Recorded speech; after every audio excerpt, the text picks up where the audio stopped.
Traditional African architecture has been used to decorate the African continent for tens of thousands of years. The beauty and practicality of each piece of architecture was unique to every single tribe and community. In recent times, the use of these types of architecture has dwindled in popularity all across Africa, and infrastructure built by the West and East has prevailed.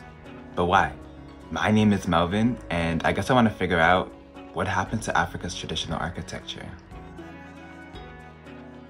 African architecture in each tribe was distinct to not only other tribes in pre-colonial Africa, but oftentimes even within a single tribe.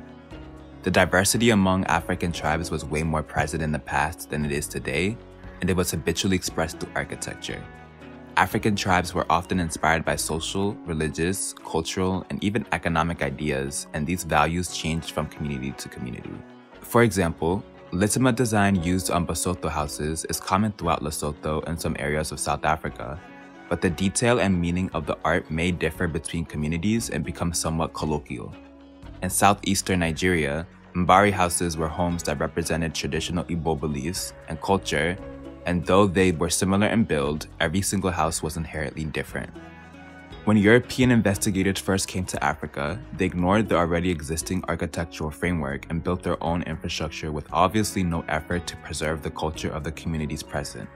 And naturally, when they did recognize it, they cannot comprehend the diversity of traditional African architecture, so they tried to homogeneize it and in the process, disregard the variety of African ethnic groups, sub-ethnic groups, and local communities.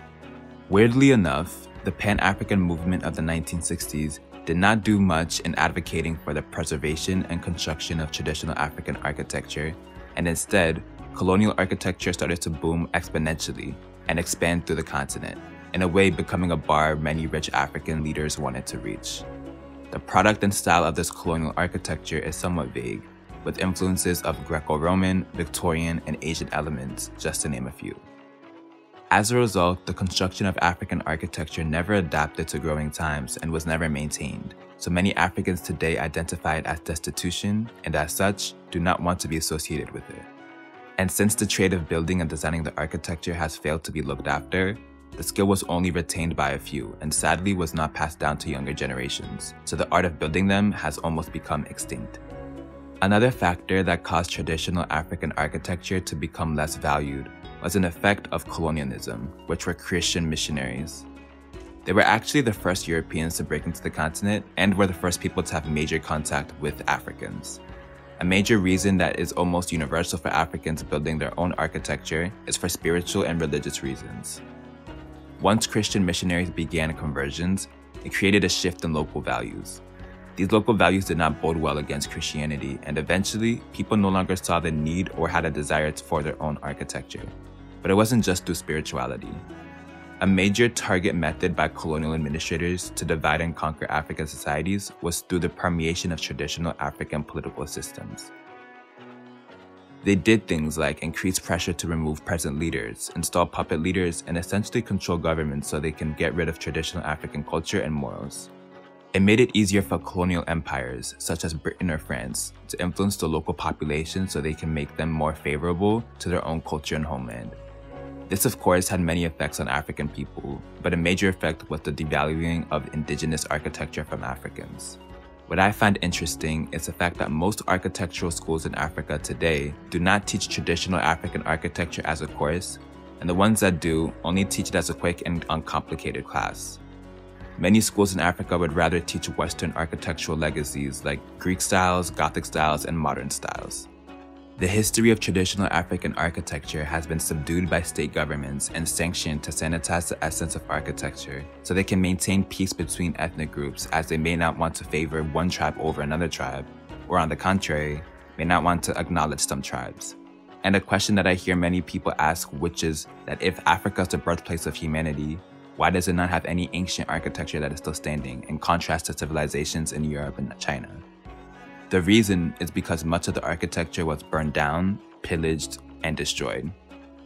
Today, many properties that are currently being constructed are more Western, with many constructors desiring huge skyscrapers and high-rises, similar to New York City. For example, in Lagos, Nigeria, modern homes have become more trendy. This upset me because I feel like many Africans want to emulate the West in this aspect rather than valuing what they already have.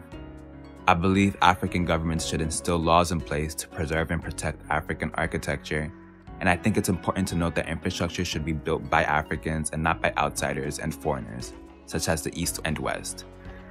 The nature of traditional African architecture makes it perfect for low-income communities, homes, hospitals, markets, and public spaces, but many African architects will have difficulty acquiring permits because, sadly, current regulations do not include them.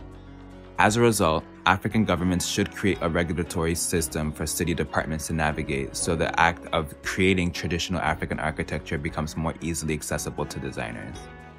They should teach it in schools more and create a culture where people enjoy and value traditional African architecture rather than aspiring for Western and Eastern architecture and feeling like their own cultural infrastructure is subpar. I look to the future though. Instead of trying to bring back something that has become obsolete, I see young people all over Africa who have a vision to decolonize the Western standard that is present and to learn from the past to create something that is new and beautiful. And on that note, I hope you enjoyed the video, and the links to my sources are listed in the description box below.